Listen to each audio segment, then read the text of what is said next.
habeen wanaagsan dhammaantiinba ku soo dhawaada barnaamijkeena daqiiqadaha wararka bisha Agoosto waa 15 sanadka 2023 Afrikada barina saacadu waa 8 fiidnimo oo gow ah Dhuusamareeb ayuu barnaamijkan idinkaga imanaya qodobadan idinkugu hayana waxa kamid ah duulaanka al-shabaab ku wajahan cir iyo dhulba waa laga weeraraya aaga kala duwan ayaa shabaab lagu bartilmaameedsanaya waxaana loo socda magaalooyinka Galhareeri iyo Ceelbuur dagaaladii maalmahan dhacayay diyaaradaha helikobtarada ayaa xagga cirka al-shabaab ka duqeynaya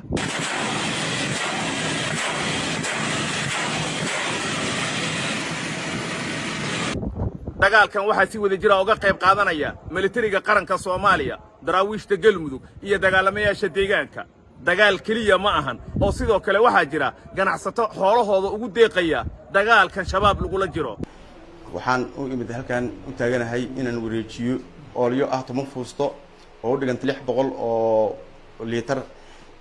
qiimaheedu yahay $2,000 sidoo kale waxa aad maqli doontaan aaladda TikTok oo muran weyn dalka Kenya uu ka taagan yahay dad baa soo gudbiyay in la mamnuuco isticmaalka TikTok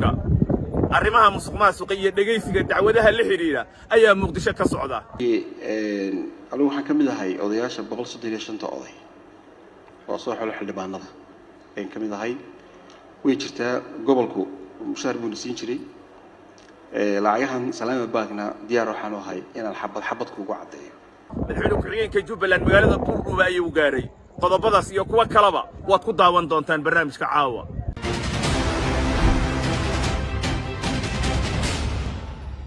aan ku bilaabay Galmudug waxa ka socda howlgal ka dhan ah al-shabaab deegaanada ay ka joogaan Galmudug meelaha laga duulayo ee dhaqdhaqaaqyadu ay ka socdaan waxa kamid ah wabxo baxdo xaradheere iyo qaybo kamid ah gobolka Hiiraan diyaaradaha dagaalka ayaa qayb ka ah duulaankani oo meelaha qaar garaacaya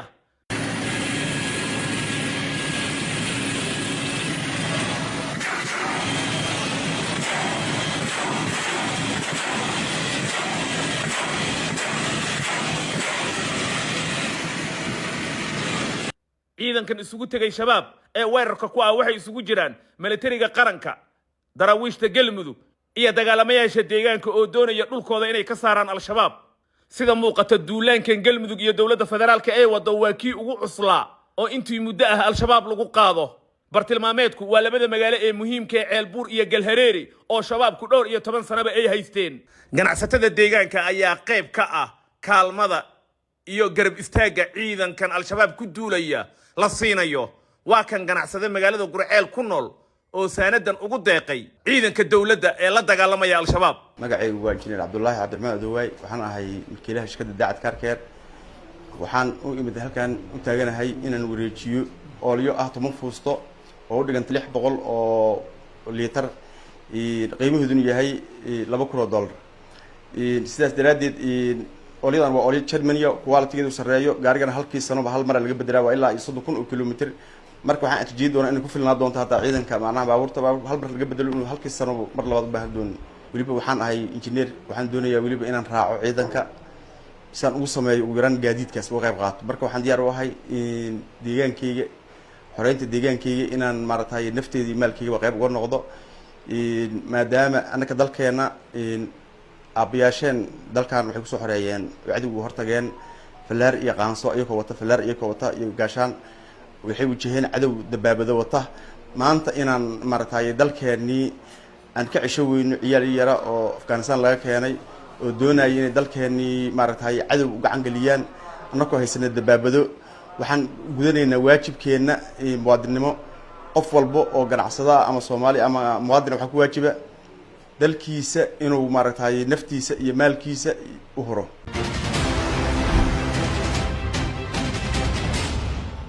wahagaag haatanna Muqdisho dhageysiga dacwadaha musuqmaasuqa iyo xatooyada xoolaha dadweyne ee eedeysanayaasha loo haysta ayaa Muqdisho ka socda mid kamid ah eedeysanayaasha maanta maxkamadda ka soo hormuuqday ayaa lagu sheegay in accountkiisa ay gashay $1 milyan isagana wuxuu isku sheegay inuu qof kalaba yahay waa sheeko cajiib ah ila daawada amurtaasi $30,050 wadarta guud markii la isku daro saddexdaada akoon ama dhowrkan akoon waxay gaaraysaa 1,188,657.39 senti gudoomiye run weeye arrintaasi waa jirtaa waa sax Amal Bank 30,000 ee maray waxaan maleeyaa waa hal transaction oo check baa laga dhigay oo lacag bangiga dhexe ku dhacday akoonkaygan bangiga dhexe say u dhacday macnaha check baa laga dhigay check wareega laga dhigay 30,000 macnaha anu ma lahayn bangiga lahaa waa lacag bangiga aan ku shubay sidee ku gashay marka waxay ku galaysaa gudoomiye waa hadda tan ka sheekeynayo kala weeye oo lacagta check laga soo dhigay oo macnaha hadii jeer waxaan sameeyaa cashier-ku markuu mashquul yahay salahan ama waqtiyada munaasabadaha oo kale waxa weeye mar bay dhacdaa inaan anigu lacagta u qaado check uga soo dhigo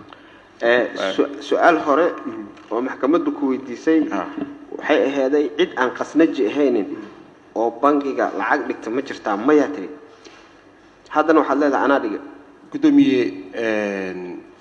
anigu maamulihii baan ahay oo bangiga xukumayay waxaan ka shaqeynayaana waa lacag marka uma badni laakiin haddana markay duruuftu keento xaaladaha qaar waan ku khasbanahay inaan hawsha ka shaqeeyo laakiin cid kale ma dhigtaa dhahday ma gudoomiye waxaan moodayay inaan su'aashaan fahmin gudoomiye raali noqo meel shaqo kale iyo meel kale lacag ka soo gashay ma jirtaa gudoomiye anigu waxaan ka mid ahay odayaasha 135 oday oo soo xulay xildhibaanada aan ka mid ahay way jirtaa gobolku mushaar buu siin jiray lacagahan Salaama Bankna diyaar waxaan u ahay inaan xabad kugu cadeeyo haddaad weydiiso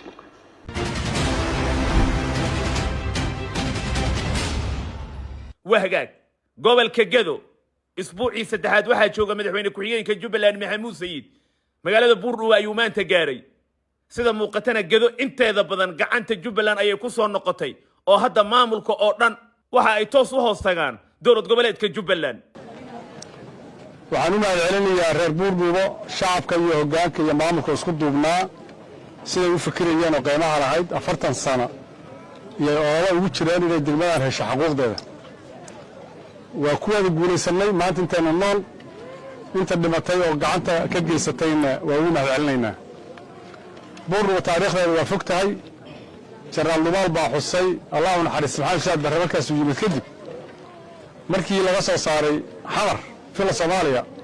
meesha kale uu ku nasay Buurdhuwa ay ahayd halka mashruuca ayuu deganaa magaalada marka magaca weyn bay ka heshay caalamka markaas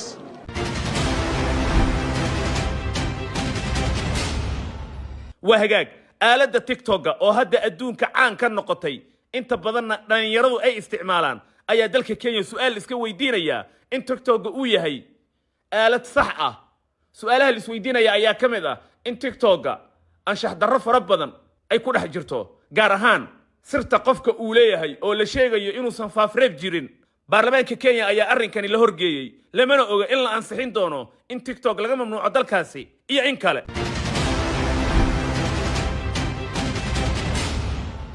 wahagaag ururka ONLF oo ka mid ah ururada ugu cimriga dheer geeska Afrika ayaa maanta u dabaaldegaya aas-aaskii markii la bilaabay ururkaasi waa 15 Agoosto meelaha sida weyn looga xusay waxa ka mid ah magaalada Jigjiga caasimadda dawlad deegaanka Cabdiraxmaan Maadey gudoomiyaha ururka ONLF iyo mas'uuliyiin kale ayaa boqolaal taageerayaasha ONLF kula dabaaldegay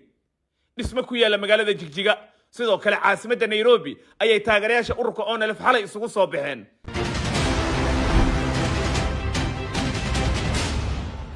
wahagaag sheeko cajiib ah oo maalmahan baraha bulshada qabsatay ayaa ahayd in gabar reer wajeer ah meherkeeda ay lacag badan dalbatay balse wadaadkii meherka xirayay ayaa diiday arrinkaasi haddaba hawshan sidee u dhacday oo ma arka inaan nikaaxa aan u diiday gabadhaas arrintaasna waxaa watay run ahaantii aabbaheedu baa watay labada isguursanaysa ma ahayn maxaa yeelay waxay ii sheegeen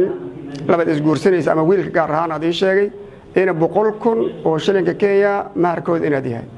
laakiin gabadha aabbaheed ayaa waxa soo dhan diiday oo yiri 100 garam oo dahab waayo oo u dhiganta shilinka 1 milyan oo lacag Kenya ah saadaradeed anoo ka baqay bulshadan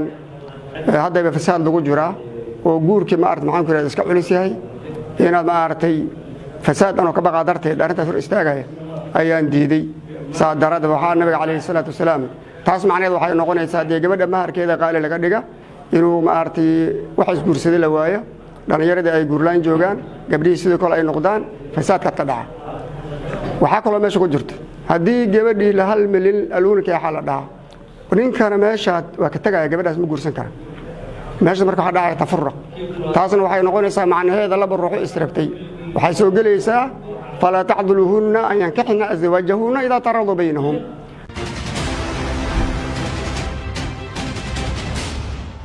wahagaag daqiiqadihii wararka baahinteennii fiidnimo ayaan weli bartanka kaga jirnaa kontomeeyo ruux ayaa ku dhintay dhismo macbad ahaa oo ay ku dhex jireen sheekadaasi faahfaahinteeda waxaa inoo haysaa Shamis Xaaji Xasan Haaruun daadad ku dhuftay gobollo ka tirsan dalka Hindiya ayaa waxaa ka dhashay khasaare baaxad leh sida warbaahinta gudaha ee dalkaasi ay baahisay daadadkan oo keenay roobab mahigaan ah oo ku dhuftay dalka Hindiya ayaa waxa uu galaaftay nolosha ku dhawaad 50 ruux kuwaas oo gobollo kala duwan ku dhintay 24 saac ee la soo dhaafay roobabkuna ay daayeen ilaa 24 ruux oo ka mid ahaa 50 ruux ee dhintay ayaa waxay ku dhinteen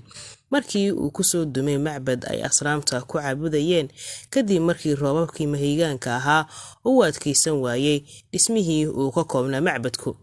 dowladda Hindiya ayaa waxa ay wadaa dadaalo sababta bixina iyadoo wasiirka ugu sareeya uu booqday meelihii mashaqadu ay ka dhacday ee dalkaasi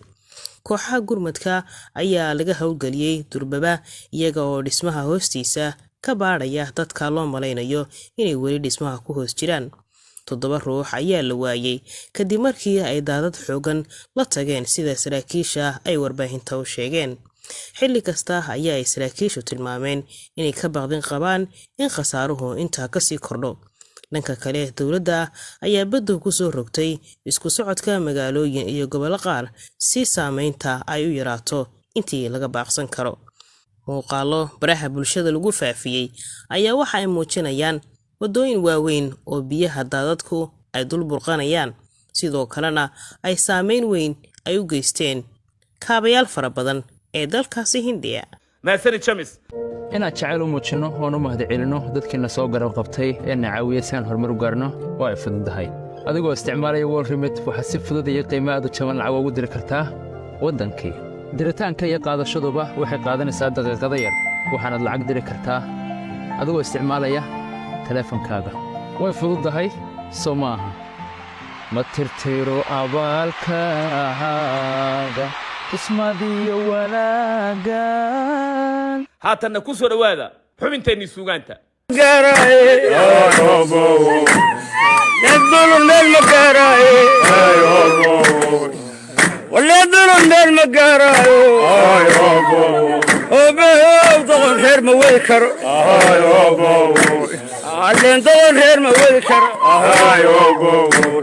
لندن غير ما ويكر أذكر الدراغير لو دذل بدني دراغير لو دذل بدني دراغير لو دذل بدني دراغير لو دذل بدني وبيود الكاسناي وبيود الكاسناي للدير كاسنا يرتوه يدغل غير مولي كرأي وبيو دلو موليبان نكي ضير ديغ مجيباي نكي ضير ديغ مجيباي نكي ضير ديغ مجيباي نكي ضير ديغ مجيباي وبيو ديلك روحاني اللين ديلك روحاني عطف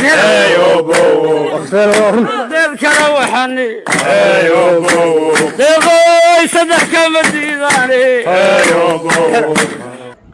barnaamijkeennii daqiiqadaha wararka caawa intaasi haynoo joogo waad ku mahadsantihiin daawashadiinna tan iyo kulankeenna kan xiga nabadgelyo faa'iidooyinka adeegga ibesa sendi money dirista lacagaha withdraw money bixidda lacagaha airtime top up ku shubashada xirmooyinka ku hadalka ibesa bay lacag bixinta ama tukaamaysiga loans and savings amaahda iyo kaydka ibesa global xawilaadaha ibesa mastercard virtual mastercard banking service adeegyada bangiga ibesa goor kasta iyo goob kasta